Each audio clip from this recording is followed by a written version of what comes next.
salaamaaleykum mbokk yi ñuy suivre ci Widish Vision di leen gërëm di leen sant bu baax a baax ci seen donc jàppale gi nga xam ne da ngeen ñu koy jàppale di ànd ak ñun à chaque fois di suivre émission yi nga xamante ni ñu ngi koy amal tey nag ñu ngi dalal kilifa gu mag kilifa goo xamante ni ñëpp ko xam ci réew mi mën naa ne ay jaar-jaaram bari na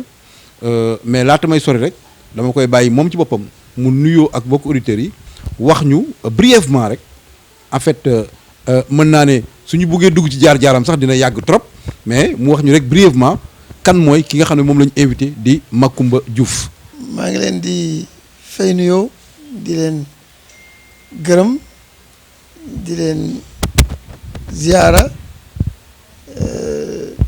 boole leen ziara boobu ak ndokkeel bi ak déwénati bi ak balu àq bi ñu boole leen ko ak mbokki Sénégal yëpp di wax mbokki Sénégal yëpp déwénati di wax fekke nañu ko ren yàlla nañu ko fekkee at yu bare bari te at mu ci ñëw dàqal ñu at ba ca des kon mboolem internetu Widish maa ngi leen di souhaiter loolu te comme yaatu nañu lool ñu ngi ci Sénégal ñu ngi ci diaspora bi maa ngi leen di jagleel nuyoo ak ndokkeel ak déwénati ak di leen balu àq te di leen bal àq bu loolu passé ñu ngi jël kàddu ndokkeel yooyu ak kàddu ziar yooyu di ko teg ci loxo président de la République di président Macky Sall ndax mooy le premier des Sénégalais moom la yàlla nattoo ndax nattu la ci ku xam luy responsabilité te moom bokk na ci ñi ko xam nattu la nga jiite kon ñu ngi koy ñaanal ginnaaw ba ñu ko baaloo àq baal ko àq suivre nañ muy baalu Sénégalais yëpp àq ñu ngi koy ñaanal yàlla dëgëral ko yàlla defal ko ndam ci mission bii mu songaat muy deuxième mandat ci boppu réew mi. wax nga dëgg nag xëy na wax ci sa bopp moom yombul looloo waral à la fois buñ ci waroon a wax mën naa gàtt mën naa gudd ndax jaar-jaar bi moom tënk ko ci seen micro naam guddul nag jaar-jaar bi waaye tënk ko ci seen micro xam naa du xaw a yomb li muy gàtt tënk ko du yomb kon xanaa rek ñu wax comme yow sa bopp yaa ko njëkk a wax xëy na yàlla dogal na amuñu solo waaye xëy na nekkatuñu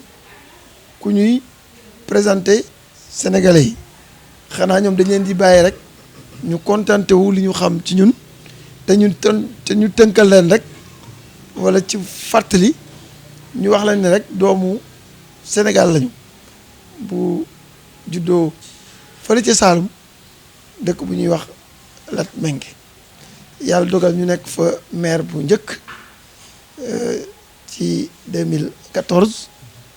fekk muy soog a jóge ci communauté rurale dem ci commune ci acte 3 de la décentralisation juddu fa màggee fa jànge fa amee fa certificat entrée en sixième Kaolack jàngee fa ba am fa bac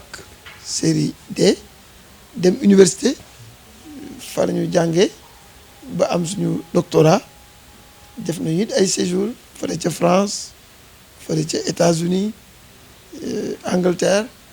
ay bërëb yoo nga xam ne yokki Belgique yokki xam-xam moo ñu fa yóbbu woon waaye da nga naan bu doon téeméer la ñu xam da nga naan juróom-ñeent fukki yëpp Sénégal gii diggante Latmingué ak Ndakaaru université fa lañ ko jànge ñu jóge teen dugg ci wàllu gëstu ndax loolu la ñu tànnoon muy recherche agricole am doctorat ci loolu ñuy wax agrophysiologie donc dugg ci ISRA depuis 96 nekk fa gëstukat ba noonu lañ ko jiite ISRA diggante 2007 ba 2013 jiite nañ ko fi ñaari yoon yoo nga xam ne benn at rek moo jaar ci diggante bi kon nommé nañ ñu ñaari yoon directeur général ISRA ñu def résultat yoo nga xam ne defe naa réew mi ci lañ ñu gën a xame bañ fay jóg prix lañ fa jëlee président bu Soudan moo ñu ko joxoon Omar El Bachir mu koy masawu di ko ñaanal yàlla teggil ko nattu yi mu nekk ci jamono yi bañ koy jot mooy ba ñuy fal président dañoo fal président tey suba man lañ ma jox prix boobu nga xam ni banque islamique de développement moo ko doon joxe juróom-ñaar fukki réew ak ñaar doon ko jongante seeni kuréel yu def gëstu ñun ñu gagné ko loolu moo wane ni bañ fay jóge loolu 2012 la woon ñun ñu jóge fa 2013 kon bañ fay jógee institut bu jëm kanam bu xarañ dañ fa bàyyi woon bañ fay jógee it boo yéen a ngi fàttaliku ISRA gëstukat yi dañ fa doon jógee di dem feneen ba ma fay soog a yegg si waaye tey seen payoor sax moo ëpp li waa université yi seen naataango yi nekk professeur di gagné kon xam nga foofu it daanaka def fa lu toll noonu dootul yomb kon kër googu lañ bàyyi soog fa jóge ñëw nekk directeur de l'horticulture depuis 2013 defe naa horticulture tey kenn dootu ko présenté kenn mooy mbéyu dër def na jéego yoo xam ne ba Sénégal nekkee Sénégal ba léegi mosu ko def jéego yooyu ci wàllu semence ci wàllu pomme de terre tey ci wàllu soble ci wàllu ay exportation horticole def nañ ci jéego yoo nga xam ne bu doon tombé it ci suñu ay la tombé waxin la kon loolu lu ñuy sante suñu borom la di ko sante it njiitu réew yi fi jaar nga xam ne ñoo jël seen confiance jox ñu ko te ki ci mujj defee ko façon bu yéeme ndax liggéey na ak ñun booba nekkul président de la République muy président Macky Sall jot na dafa gëmit ressources humaines bu Sénégal maanaam borom xam-xamu Sénégal daf ko gëm bu ngeen ko fàttali ko buy soog a jot réew mi defoon na fi appel ne mboolem kuy doomu Sénégal ku mën a jàpp ci mbir mi def na la appel woo na la pour nga ñëw bokk ci ànd ak moom ci liggéey réew mi loolu xam nga ne ku gëm doomu Sénégal mooy doxale noonu kon dooleel bi mu ñu ci dooleel jàppale ñu ci wàllu ay moyens yu jëm ci béykat yi ba tey fi ñu bëggoon a jëlee mbir mi ñu yóbbu ko fañ bëggoon tey du ma ne yegg na fa ndax bëgg nañ mu passé foofu waaye yegg na fa nga xam ne kenn mës sa xalaat ne dina fa yegg bu loolu passé xëy na dañ fay yemale ci wàllu aspect professionnel yi rek wàllu politique it depuis 2008 dañ commencé di ci yëngu ndax ñun loolu ñuy tuddee technocrate moom la ñu maanaam suñu xam-xam daal ci wàllu mbay la gën a màcc ci wàllu technique daal la gën a màcc que ne ci affaire politique ndax politique daanaka ay la yéwén bu ñu ci duggee sax pour jàppale suñu askan dimbale ko dooleel ko jàpp ne am nañu bor bu ñu ameel suñu gox muy Latmingué nga xam ne la fa manqué woon ba léegi sax la fa manqué xëy na bëri na waaye avant ñu nekk maire la fa manqué woon gënoon naa bëri na du fa am tey te jàpp nañu bu ñu fa nekkuloon maire loolu du fa gaaw a am. am na loolu saafara la. waaw lu bëri na loolu ci domaine de compétence transférées yëpp muy 9 domaines yëpp waaye da nga ciy jël domaine yu xaw a fësee ni njàng ak njàngale tey commune boobu ci ñi gën les résultats ci département Kaolack da bokk fi may wax ak yow nii ci certificat entrée en sixième ci BFM ak ci bac la ko waral mooy investissement ba ñu def depuis le du ma sax wax maternelle depuis case de tout petit ba université amul benn branche bu ñu jàppale woon donc loolu xam nga gëm ni Latmingué bu suba Latmingué émergent bi ñu woote dañoo gëm ne ñun dañ ci participer mais doom bokk na doom yu ci war a taxaw te xëy na tey ñu ngi primaire kon li président wax ci capital humain maanaam ci gàttal li président wax ci PSE ñun moom lañ gëm ne moom lañ war a doxal ca commune bu Latmingué te d'ailleurs loolu bokk na ci li tax ba ñun ñu dugg ci politique ñoo jàpp ne cadre yi wala ñu toog fañ toog rek nekk ci salon yi ci débat yi autour du thé commentaire yu neex yi discours yu bëri yi xam naa loi xam naa texte xam naa agriculture bu dee wàccuñ ci terrain bi dugg ci politique bi soppi politique bi def politique bi ñuy wax politique de développement jàpp ci gox goxaane pour ñu gën a suqali ko jëm kanam kon Sénégal du jóge fi mu nekk kon loolu ñun loolu la ñuy def ci domaine nu njàngale def ko fa ci domaine nu agriculture def ko ci domaine sport ak loisir def ko fa ci domaine groupement wu famille jàppale jigéen ñi def ko ci affaire électrification rurale tey ñaar fukki dëkk ak ñaar am nañ fa courant ci juróom-ñetti fukki dëkk ak ñeent te bi ñuy ñëw boobu juróomi dëkk moo am courant ci commune bi xam nga ne loolu jéego mënu koo passé ci lu matagul sax wala boog luy soog a mat juróomi at ci wàllu santé moo rawati bañ fay dem ci ay saret lañ doon teg ñiy accoucher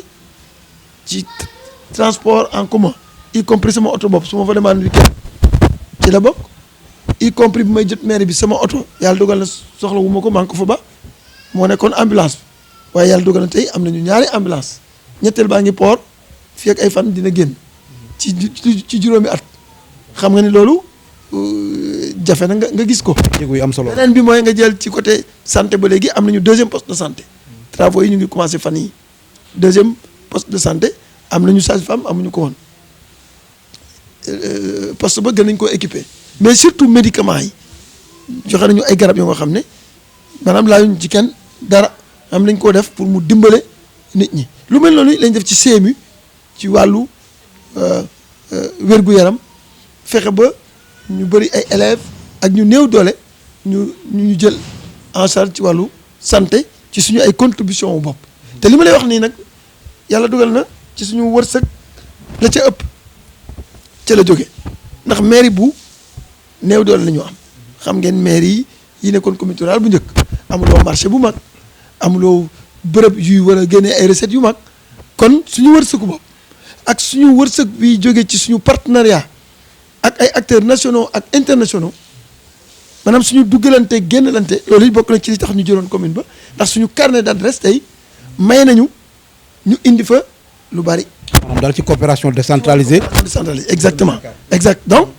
xam nga yëpp bu doon nekkuloo fa doo ko mën ci gàttal amul domaine booy jël du ci jeunesse sport du ci affaire diine ak culture gisuma domaine booy jël rek te boo fa duggee newuñ la maire fii dañu fekkoon yóbbu nañu fële loolu ñu ci sant yàlla. am na ay avancées yu baree bari yi ñu xam nag ñun ndax fa ñu teg bët moo kawe waaye yu waa population ba yéem la ba wax naa ko benn journaliste fan yële mu naa ma ndax di nga nekk candidat ma ne ko ñàkkoon nekk candidat moo mën a indi coow foofu ma ne ko su ma ne woon du ma nekk candidat coow li dina bari waaw donc te formalité lay doon it bu soobee yàlla ndax li ñuy wax titre foncier politique ñun moom la ñu am kon loolu ñi xam région Kaolack xam département bu Kaolack xam commune bu Latmingué xam nañu loolu kon fi may daanale mooy li tax ñu mën ko nag mooy ay la yéwén dañoo soxlaalul commune ba dara mu bokk ci li ñu gëm nag ñun dañoo gëm ne ñiy dugg ci politique tey di ci wut en tout cas ndombo tànk war a jiite dañoo war a doon ñu mënal seen bopp dara ñoo xam ne soxlaa ngi seen ginnaaw ci waxin maanaam la ëpp ci seen soxla mënal nañ ko seen bopp ci seen ñaq ndax mbir mi boo ci bëggee lool soxla ko lool boo moytul ñi sa ginnaaw ñi nga wax ne ñoo tax nga koy wut duñ ci jot ndax mbir boo leen ko gënee soxla foo ko mën ñoom dinañ ci jot lu am solo donc looloo waral luy avantage ci mairie rek ma nga fa ci commune ba du bàyyi du oto du carburant du indemnité lépp nga fa ñu wàcc ndax yàlla dogal na soxla wuñu ko ah kay am na lu am solo nag lu ñu fa soxla woon te moom lañ ñu jox mooy titre bi rek mooy écharpe rek mën a dem laaj ci seen tur loolu lañ fa jël du ma wax dong ndax loolu mooy la gën a am solo ndax looloo tax ñu mën leen a defal li ngeen defal kon daal ci côté politique it nag nga jàpp ne kon kooku nga amal affaire mooy ko nga xam ne yàlla am na lu mu ko réussir loo ci wàllu addunaam mu jóge ci njàngam waaye mu jàpp ne njàng loolu bu bëttee ña tax muy def politique tey participer nañ ci dagg nañ seen lemp ñu jënal ko ci tenue kaki dagg nañ seen lemp ñu jënal ko ci kaye kon jàpp na ne dafa am bor bu mu ameel goo xam kooku mooy wax ni damay dem ak yow directement ci actualité parce que jamono juñ toll ni taw bi nit ñaa ngi koy laaj taw bi yéex na ba ñu bëri di wax ne amoon na benn njiitu réew bu fi nekkoon ba indi fi li ñuy wax ay pluie artificielle ñu bëri di laaj na loolu est-ce que waratul mën a nekk parce que jamono juñ toll ni dafa mel ni baykat yi jàq nañu yow sa xam-xam mi ngi màcc ci wàllu woowu lan nga ci xalaat. am nañu ay préoccupation am nañu jaaxle ndax ay la yéwén ci li ñu miin y compris ci plan technique mu ngi am tardé ci wàllu taw bi ci ndoortelu nawet bi kon loolu mënee su cee tànqamlu ndax lu wér la lu am la waaye li ñu gëmit mooy suñu boroom dara tewu ko waaye boo jëlee aspect ngëm yi indi aspect technique maa ngi waxit ne trop tard amagu ci maanaam jaaxle am na te lu jaadu la waaye li ñuy séentu di wax te mu tax ñu ne nañu yokk ñaan ñun ñëpp mooy ndox bu wàccee ci jamono yi ñuy wax te wàccin wa ci biir li des ci nawet bi wéy ba octobre ni ko prévision taw yi waxee kon it incha allahu rabbi daañu am nawetu jàmm li ma wax daal mooy au plan technique lu hypothéqué wu maanaam lu ñu naan béy wéy na mbuus amagu fi it nag kon moo tax ma ne nañu dolli ñaan yi ndax yàlla wàccee ndoxam mi ci jamono yi te ñu ñaan mu wàccee ko wàccee yin boo nga xam ne dina ci wàllu li ñuy wax répartition dina tax ba nawet bi jaar yoon te defe naa bu boobaa du doon ren rek defe naa daaw rek bu nit ñi fàttali ko jaaxle bi bu toll woon nii it jege woon na ko de te gis nañu nawet bu mucc ayib bi ñu yàlla xéwale yàlla moomu nag moo fi ne ba léegi sénégalais yooyu it ñoo fi ne ba léegi Sénégal boobu moo fi ne kon non il n'est pas encore trop tard techniquement vraiment il y a rien qui soit encore hypothéqué il y a rien qui soit encore mis en cause loolu vraiment amul te loolu baax na sénégalais yi xam ko mu des nag li nga laaj mooy pluie artificielle comme solution ay la yéwén solution bu partielle lay doon maanaam neexta envisage sax ci Afrique rawatina fii ci Sénégal ci jamono bii ndax boo defoon ratio la muy jar maanaam li nga ciy def ak résultat ba ngay am du lu nit war a mën a recommander fi mu nekk nii parce que mën nga dem ba def ko parce que ay système mu bombardement wu nuage la yoo nga xam day favoriser ay nuages formé wu mu taw waaye mën naa taw yi sax fa nga ko soxlawul fa nga xam ne du fa am benn njariñ mën naa dem géej mën naa dem fa nga xam ne taw daanaka nekkul seen farata xëy na nattu sax lay doon ci ñoom maanaam nekkul naal lu ñu maîtriser techniquement ba nga xam ne da nga naan su ma defee lii à 100% lii la may jox kon xam nga loolu ci réew moo nga xam ne dooleem bariwul du ñu hasardé wu parce que loolu c'est presque c'est hasardé maanaam loolu mënta nag suñu première solution kon ci tontu bi mooy loolu c'est une solution technique waaye nekkul bu opérationnel ak boo nga xam ne par rapport ak la muy jar ak efficacité am nekk na lu ñu mën a recommander techniquement tey ci Sénégal loolu mooy sama ngëm-ngëm beneen bi mooy ñu ngi ci yeneen i bunt te réew mi taxawal ko loolu ñuy wax maîtrise de l'eau naa ne sax ma yokk ci de l'eau productive def naa yaa ngi suivre PUDC boo ko seetloo nekkul ay forage pour naan rek la defar de ndax boo seetloo fu mu def forage en général ay périmètres maraîchers boo ko seetloo ñoo nga fa ñoo ngi fay béy léegi ndax forage seen débit maanaam seen capacité ci wàllu ndox ëpp na soxlay gox ba ci wàllu naan ba tax na day nekk de l'eau ñuy wax de l'eau productive maanaam ndox pour béy kon ñun loolu la ñu gëm ñu def ko ci zone côté vallée ci ay matériel de pompage ay groupe motopompe ay kit d'irrigation ci zone Niayes ak feneen def ay forage ak i teen yu mag def ay bassin de rétention def ay ouvrage de retenue d'eau maanaam ay micro barrage nga xam day téye ndox mi bërëb ba mu gën faa yàgg ndoxum taw mi donc loolu état bi mu ci investir waaye ñun li ñu gëm mooy loolu la ñu war a yokk te ci cadre programme yi di ñëw incha allah ministre de l' agriculture et de l'équipement rural professeur Baldé dina ci wax ci jamono yii di ñëw xam nañ loolu ndax PRACAS 2 mu ngi koy waaj a valider mooy phase 2 bu programme d' accélération de la cadence de l' agriculture sénégalaise en première phase bi mu ngi nekkoon diggante 2014 ba 2018 deuxième phase bi mu ngi commencé 2019 ba 2024 kon dina ci wax ñu wàccee ko primeur boobu mais li ma bëgg a wax foofu rek mooy ngeen yëg ni priorité la ko nguur gi def moom maîtrise de l'eau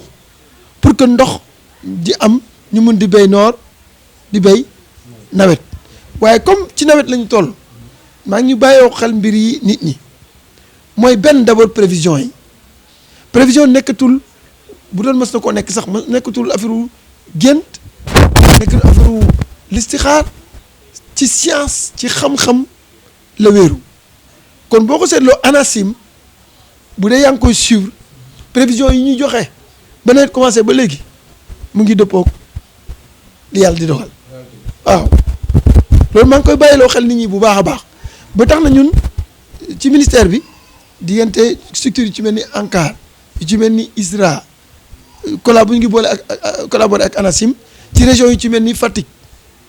Kaffrine autant pour moi Kaffrine da gën a yaatu un peu Fatick ak Kaolack ci jege béykat yi ba outil de conseil yooyu ñu ngi liggéey sax ak ay rajo communautaire ca gox yooya di siiwal prévision yi li mu santaane pour nga basé ci pour ji basé ci pour sotti sa engrais ndax bu dee dafa war a am pause pluviométrique nga def ci sa engrais au lieu muy jëriñ au contraire day cramer day lakk gàncax gi bu ndox amul kon xam nga déglu techniciens yi déglu recommandation yu ANACIM ci prévision taw yeeg yooyu farata la léegi kon maa ngi wax nit ñi ne leen jar na même journal télévisé bii ngay gis fa muy jeexee toujours dañuy teg météo teg élément wu ANACIM mu expliqué kon maa ngi woo Sénégalais yi ñu ngi ko doon def xëy na mais nañ ko gën a bàyyi xel parce que xam-xam moo xarañ ba yegg foofu kon daal solution bi fi mu nekk nii mooy déglu conseil wu météo mooy déglu conseil wu yi gëstukat yi chercheurs yi ak technicien wu ministère de l' agriculture muy DRDR muy ANCAR muy direction yi agriculture direction de l' horticulture di joxe te ñu ngi ci goxe gox goxaan kon nañu gën a déglu techniciens yi ci wàllu conseil ñaareel bu mooy dañu gën a utiliser li ñuy wax variété précoce yi maanaam boo ko seetloo muy gerte di suuna di mboq ak yu ni mel bu ci nekk dafa am xeetu variété yu bari yii di ñuy wax teel a ñor yi nga xam ne variété yu digg doomu la day def ñaari weer ak ñaar fukki fan teel a ñor yi day def daanaka ñaari weer bëgg a ñor wala ñaari weer ak juróomi fan ay semences certifiées mais surtout des variétés actives lañ leen di wax maanaam yi teel a ñor ñu gën a bàyyee xel variété yooyu bu ñu fi yàlla bàyyee ba ndox mi ubbi. Sénégal fi mu toll nii yëngatu na ndaxte dégg nga mbiru pétrole bi mu jógee ba tey BBC Aliou Sall dégg nga aar li ñu bokk dégg nga coow li ñoom Guy Marius Sagna Sénégal daal dafa mel ni léegi mbiru pétrole ba mu jógee ba tey ñu bari nee nañu ku wax rek ñu jàppale tëj donc ñu bëggoon xam yow ban jàngat ngay def ban analyse ngay def ci pétrole bi génn ndax malédiction la li ñu naan la malédiction de l'or bleu waaw wala déet ndax ànd nga ci loolu. jërëjëf ci laaj bi man ànduma ci loolu ñun incha allah yàlla ñu fi yàlla bàyyi daañ ci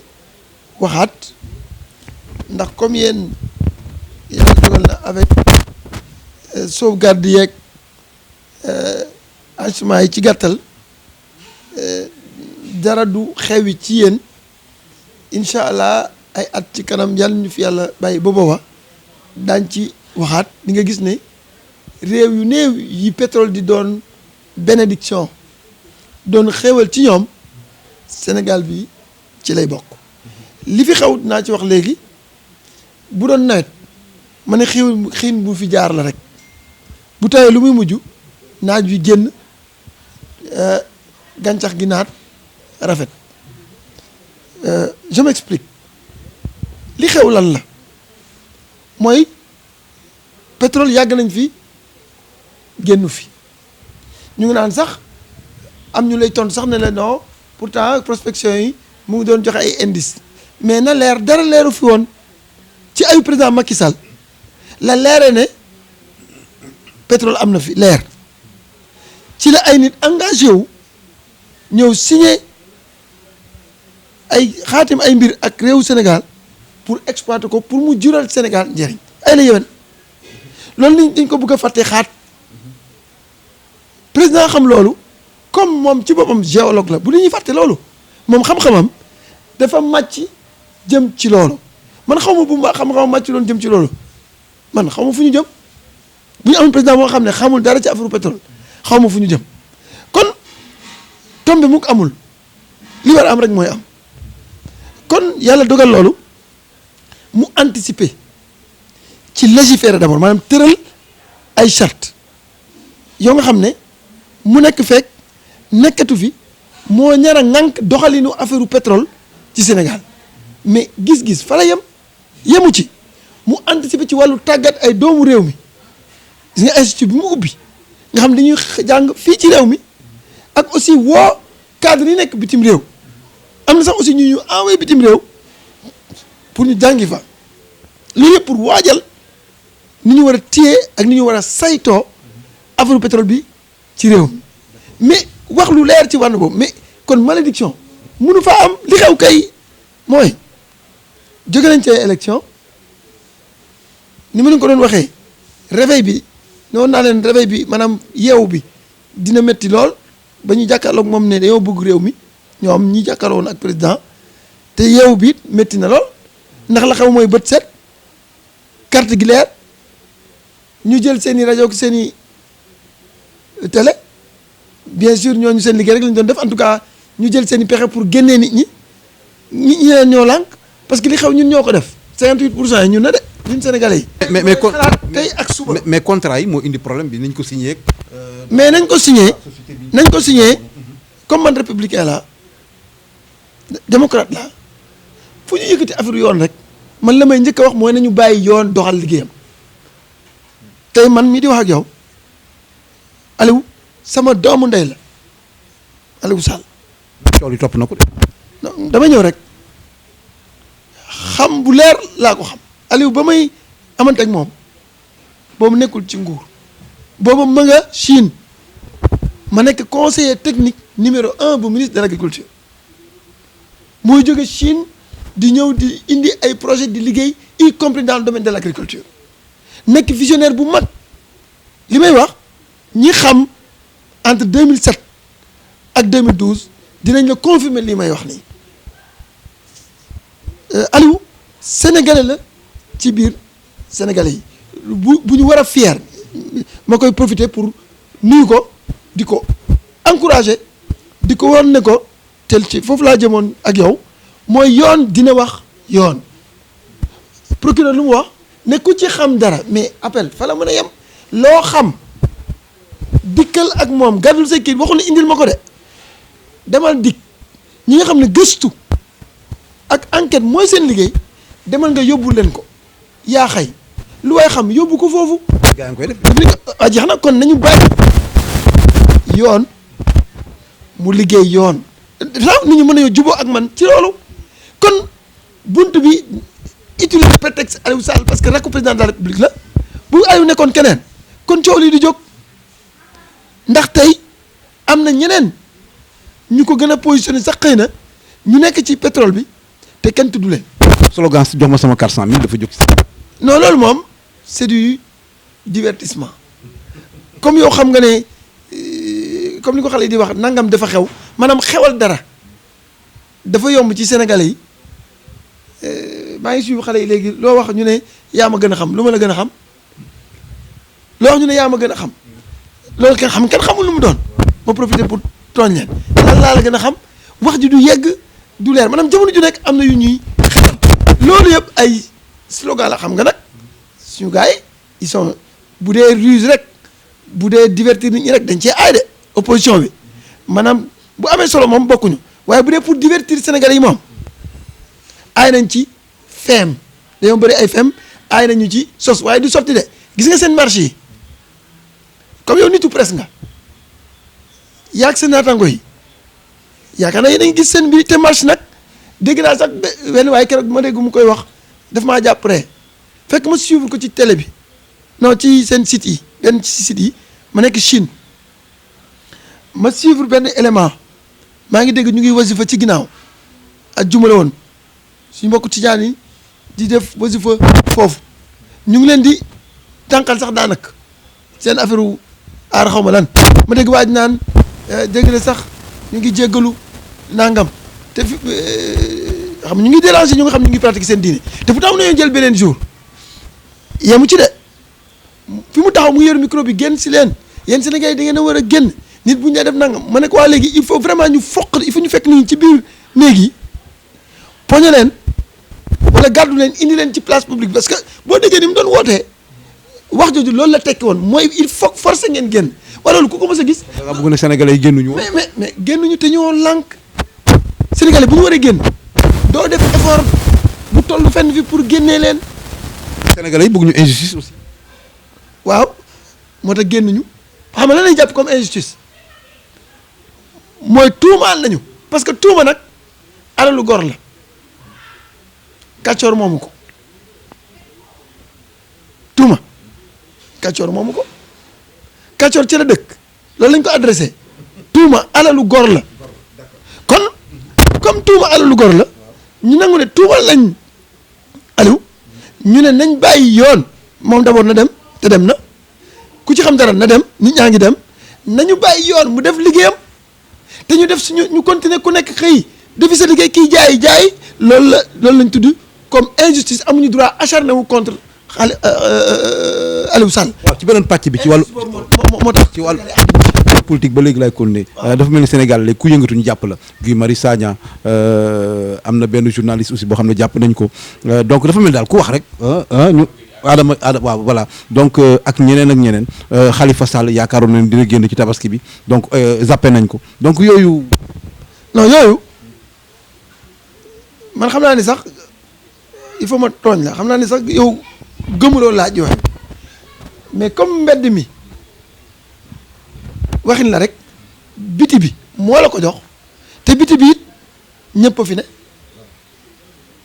rafetlu naa nga rapporté ma ko dinaa la ci tontu mais xam na ne yow sax gëmuloo la benn bi mooy Khalifa Sall li may njëkkee d'abord maire la woon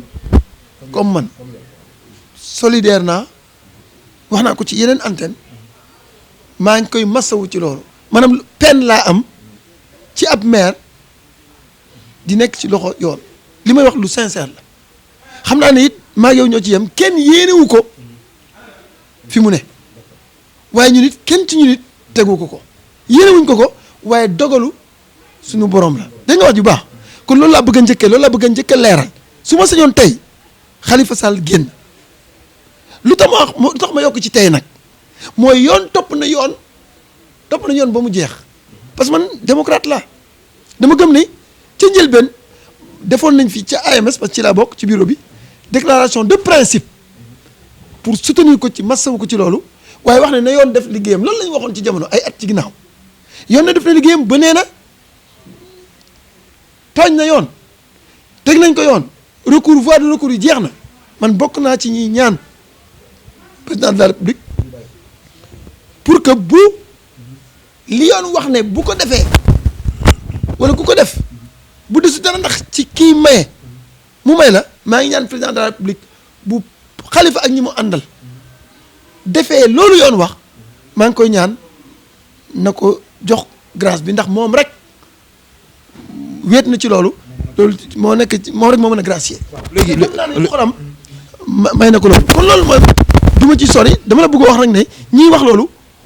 nga wax baal ma waxit bi waxu ko daan ci saret la ñuy wax ay caaxaankat lañu parce que culpabilité Khalifa du maa ko établir de yoon moo ko établir maanaam Khalifa tooñ na waxuma ko nag. mais gis nañ ñu gracier koo xamante ni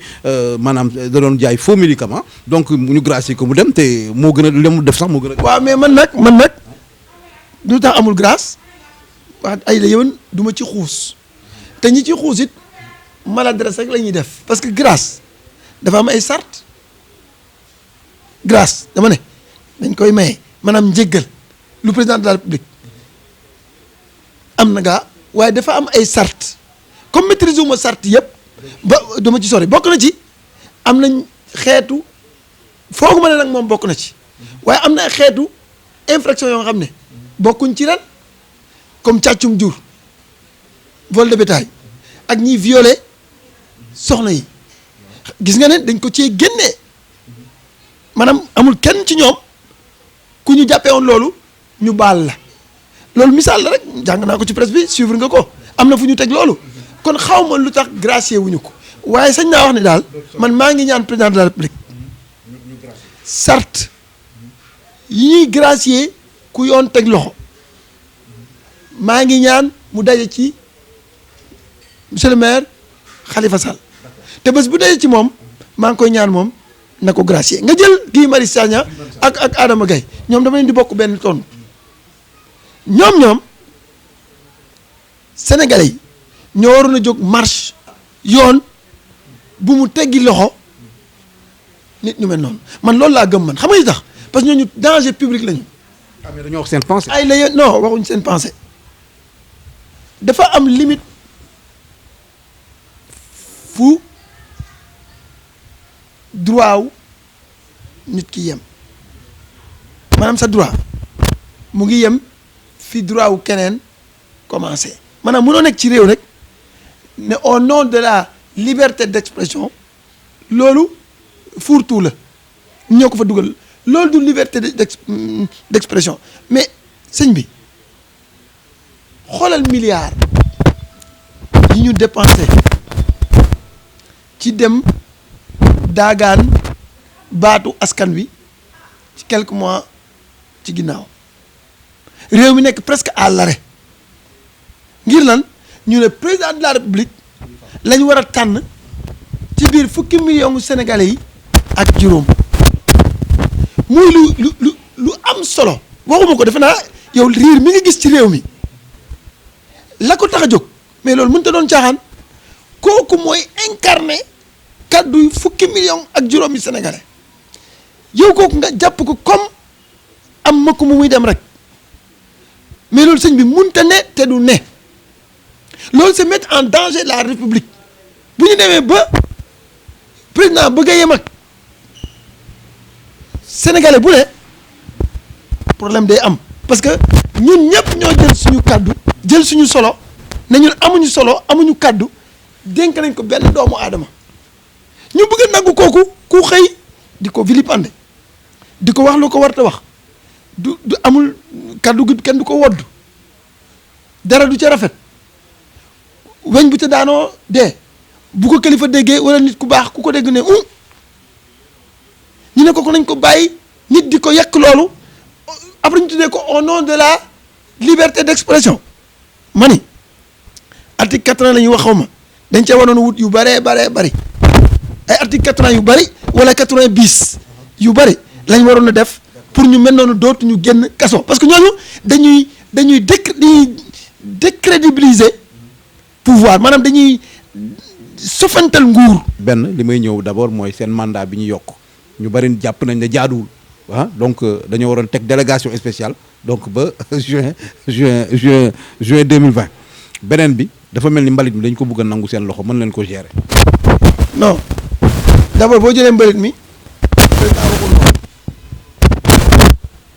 président li mu wax ñu ngi ko ciy sant au passage di ko gërëm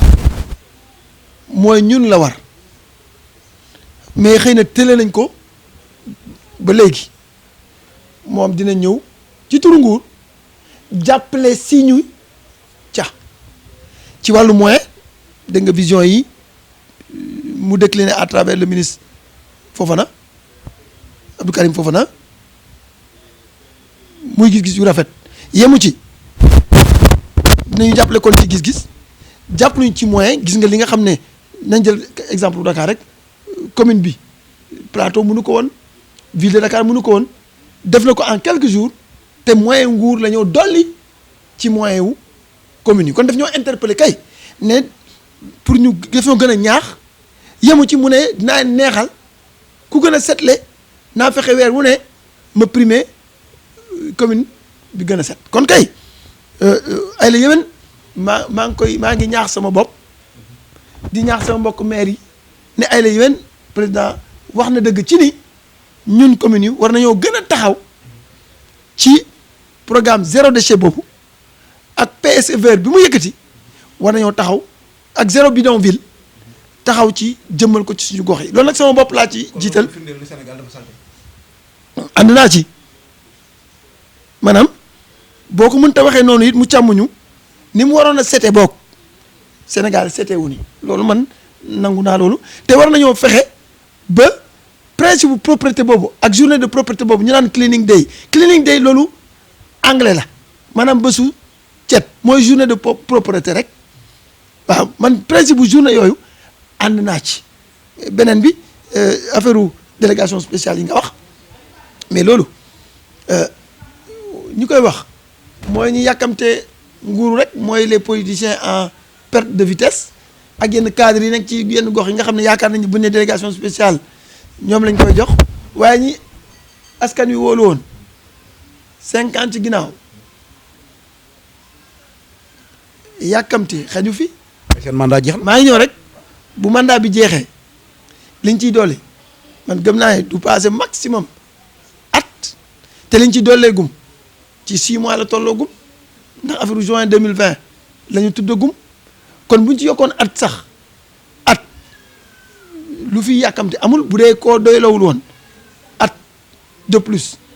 du yàq ci mbir bu doon koo doyloo mu defal la buuñaa balaa nga koo falaat alors que délégation spéciale yow xam nga li may wax sénégalais xam nañ ko mooy la pire des choses bu mënoon a am ma profité sa antenne pour wax ko sénégalais yi xam nga lan la mooy d'abord affaire u saax-saaxe condition wu saax-saaxe la mooy condition wu saax-saaxe ndax boromam en général xam na ne du kuñ fii falaat day tuddee boom xëy na technocrate sax ne moom borom xam-xam la rek ca gox ba nangam def loo bi yam xëy na fexe ci waxin rek maanaam fu mu yem neex la daal bu doon ñaari weer la fa def sax en général maa ngi lay ñaan nga jéem a dem ci communes yi délégation spéciale jaar nga def fa interview nga dem a càmbar daal nekkinu mairie ba wala commune ba avant ak pendant ak après nga xool kon bilan yi bu doon téeméeri mairie nga visité man gëm naa ne 90% dañu naan si c'était à reprendre dootuñu ko def mukk kon loolu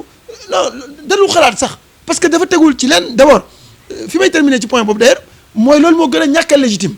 parce que ki fi war a tegu quelques mois wala benn at moom il est légitime dañ koo faloon kenn nag defuloo sondage defuloo dara da ngaa ñëw rek ne tegandi ko fi le temps au nom de quoi ku war a liggéey askan ñëpp amuloo benn kàddu légitime boo ko fa. yaa ngi fii ci Mbour yaay maire Latmingué est-ce que Mbour amoo fi ay ambition politique. yow Latmingué rek. waaw non Latmingué rek. Latmingué rek laa am. Mbour rek fi dëkk rek. waaw Latmingué laa am ay ambition politique te bon maa ngi ko fay réaliser après Latmingué bien sûr maa nga fa aussi muy département bu Kaolack ak région bu Kaolack foofu laa am ay ambition politique te maa nga ca Mbour nag sama wayjur bien sûr dama fee am kër sama wayjur bu jigéen nga xam ne moom laa dese ci àdduna ci kaw suuf en tout cas sama wayjur bu góor nekkatul dundatul moo fi nekk kon bu doon am naa ñaareelu dëkk ay la yéwén ci Sénégal Mbour la kon am naa fi yéene am na sax yu ma fi yëngu waaye dama koy def pour dooleel ak jàppale sama mbokk yi nga xam ne ñoo fi nekk man na ma nekkee Latmingué maanaam ñi nga xam ne ñoom ñoo fi responsable ci APR nekk fi responsable ci suñu Benno Bokk Yaakaar bi nekk fi di jàppale président de la République Macky Sall kon maa ngi fi maa ngi fiy defi mbir maa ngi fiy yëngu waaye yënguwuma pour sama tur feeñ fi yënguwuma pour lu ma fi amee ci wàllu politique mais damay yëngu pour yokk si doole loolu moom ma fi indi ci wàllu politique mais sinon nag quelque part en partie citoyen Mbour laa ndax sama waajur fii lay sama waajur jigéen fii lay yeewoo mais man Latmingué laa juddoo fa laa màggee fa laa bokk ci gàttal daal su ma ko mënoon la may def Latmingué def lu ko raw Mbour waaye mëne fépp moom suñu borom rek moo ko def. ñu bëri nañ après Macky Sall c'est Sonko est-ce que ànd non ñooñu dañuy gént rek te gént nag moom ku nekk am nga ci droit léegi sax nga gént ñu ne la saraxel pour mu mën a am donc gént c'est pas interdit loolu mënul nekk fii rek laa ko teg man dama gëm suñu borom foofu lay njëkkee kon xam nga teguma ko ci wax sànni nii rek suñu borom moo ne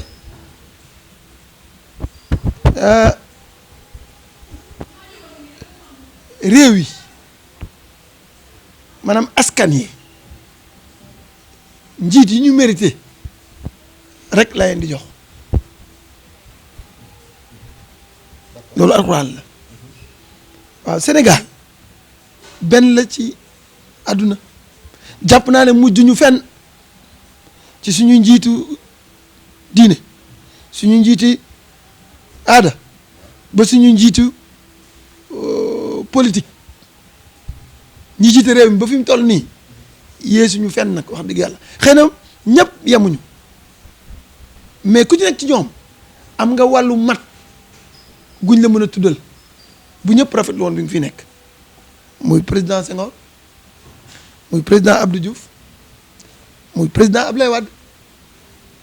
cerise sur le gâteau ki xadd kaaba gi nag yal na yàlla gën ko fee yàggal muy président Macky Sall moom kenn du moom. waaw mais dama lay expliquer rek ni koo tudd ci ñoom rek ay la yéwén frange bu am solo daanaka xaaju sénégalais yi du mu néew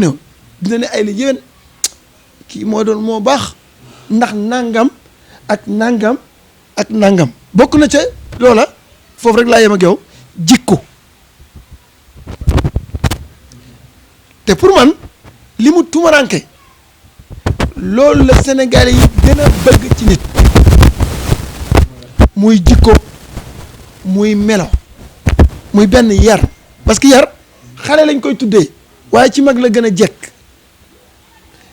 rafetal sa kàddu di ko laytaay waxuma ñàkk a wax dëgg waxuma loolu de mais dëgg sax en tout cas fii ci Sénégal nekkuñu Burkina nekkuñu Chine nekkuñu fenn Sénégal gii lañ ne dëgg sax boo koy wax da nga ko war a laytaayal da nga ko war a rafetal te kaddu gi rafetul. mais Sonko nee na il faut changer le système. yal nañu yàlla musal ci boobu système boo nga xam ne arrogance la yal nañu yàlla parce que ça va vers tous les excès ça mènerait vers tous les excès ça va être le désordre total ndax ki war a yare bu ñi mu war a yar jàppul ne tane na leen du leen mën a yar man loolu laa gëm te li ma gisagum ay jëfandikoom ay la yeween bu tanee ñooñu daf leen a tane rek bët set man loolu dalul sama xel foofu rek nag laa ko teguma ko feneen seet nu nga ko de waxuma ay affaire xam-xam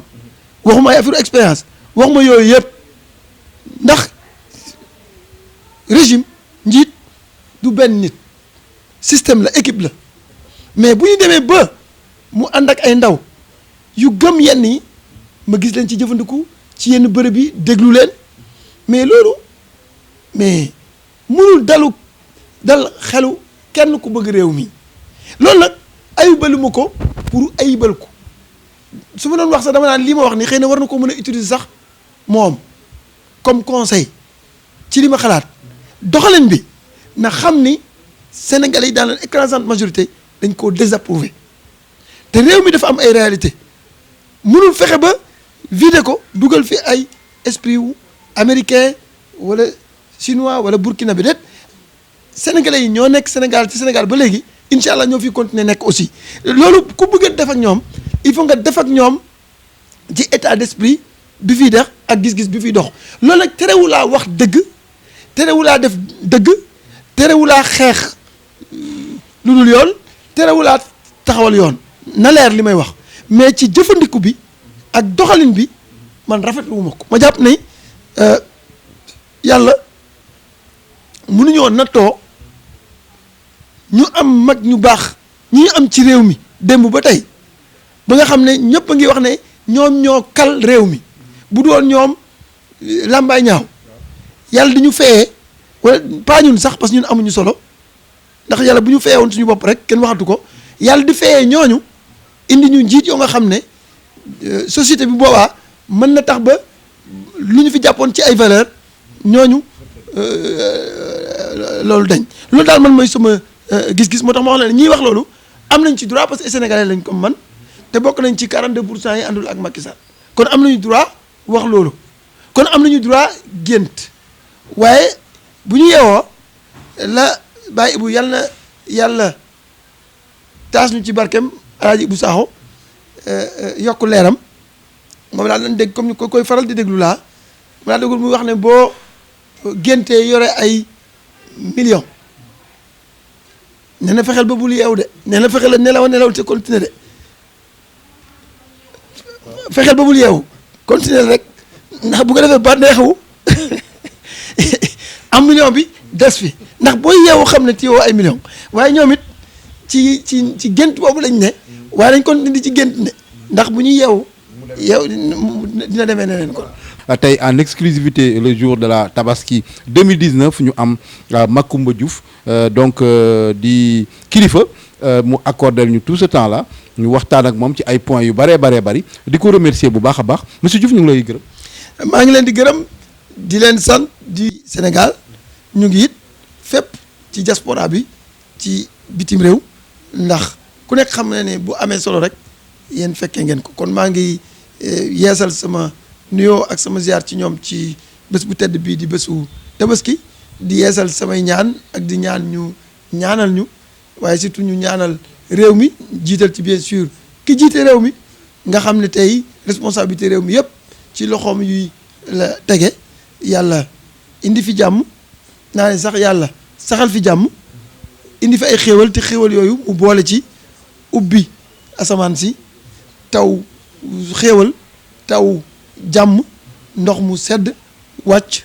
gàncax gi sax màgg jur nawet bu baax sénégalais yëpp jëruñu ci yal na yàlla defal ñu ko waaye yéen it yal na yàlla defal leen yéen a xam nag li ngeen yéene ci seen